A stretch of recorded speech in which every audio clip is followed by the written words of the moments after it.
Dans cette leçon, on va parler des instructions conditionnelles. Qu'est-ce que c'est qu'une instruction conditionnelle? Eh bien, c'est une instruction qui permet en fait d'exécuter une autre instruction sous une certaine condition. C'est-à-dire qu'on va poser à l'ordinateur une question sous forme de condition.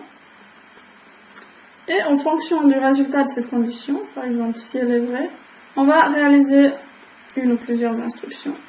Si elle est fausse, alors on va réaliser d'autres instructions. Lorsqu'on a terminé d'exécuter les instructions qui sont vraies ou les instructions qui sont fausses, donc à la fin de l'un ou l'autre, notre programme il continue avec les instructions qui sont elles hors de la condition, c'est-à-dire qui se trouvent à la suite. Et puis à un moment donné, il va bien sûr arriver à une fin. En programmation, on va souvent avoir besoin d'exécuter un bout de code seulement sous une certaine condition. D'ailleurs, c'est un besoin qu'on a aussi dans la vie de tous les jours. Par exemple, avant de sortir de chez moi, le matin, je vais me poser la question, est-ce qu'il pleut? Alors, si c'est le cas, je vais dire, pleut-il ici, par exemple? S'il pleut, donc si ma condition est vraie, eh bien, je vais prendre un parapluie. Et puis, je vais d'ailleurs aussi prendre des bottes.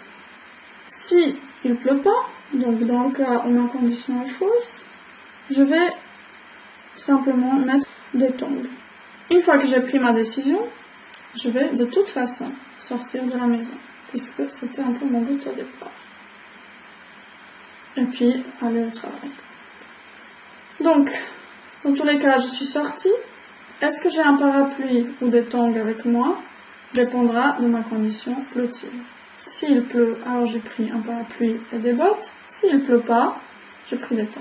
S'il pleut, je suis sortie équipée. Sinon, je suis sortie en tongs. Dans tous les cas, je suis sortie et je suis partie au travail. Alors ça, c'est pour tous les jours.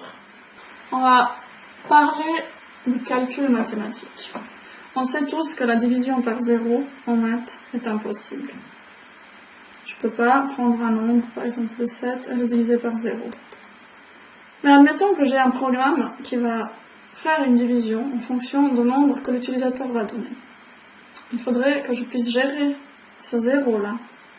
Il faudrait que j'interdise la division dans le cas où nous avons un diviseur qui est égal à 0. Parce que sinon l'ordinateur va planter puisque c'est une opération impossible. Donc pour faire ça, je vais pouvoir me servir d'une instruction de test. Alors cette instruction-là, on va l'écrire dans un premier temps dans le pseudocode. Comme ça, c'est universel, c'est pas dans un langage spécifique. Pour reproduire la condition, je vais donc schématiser ici mon diviseur, donc ça va être le diviseur, ça va être le nombre, puis ça va être le résultat. Si mon diviseur est égal à 0, alors je vais pouvoir ici mettre mes instructions. Alors pour mettre les instructions, je vais dire début si d'abord, pour montrer à l'ordinateur que ces instructions dépendent de mon si. Et puis, qu'est-ce que je fais? Alors s'il est égal à 0, on va dire que la division est impossible, puisque c'est le cas. Alors ce que je vais faire, c'est que je vais simplement afficher ça à l'écran. Division impossible. Et puis, c'est tout. Donc, je vais pouvoir dire que c'est la fin de mon instruction conditionnelle. Maintenant, j'aimerais aussi pouvoir gérer le fait que cette condition soit fausse.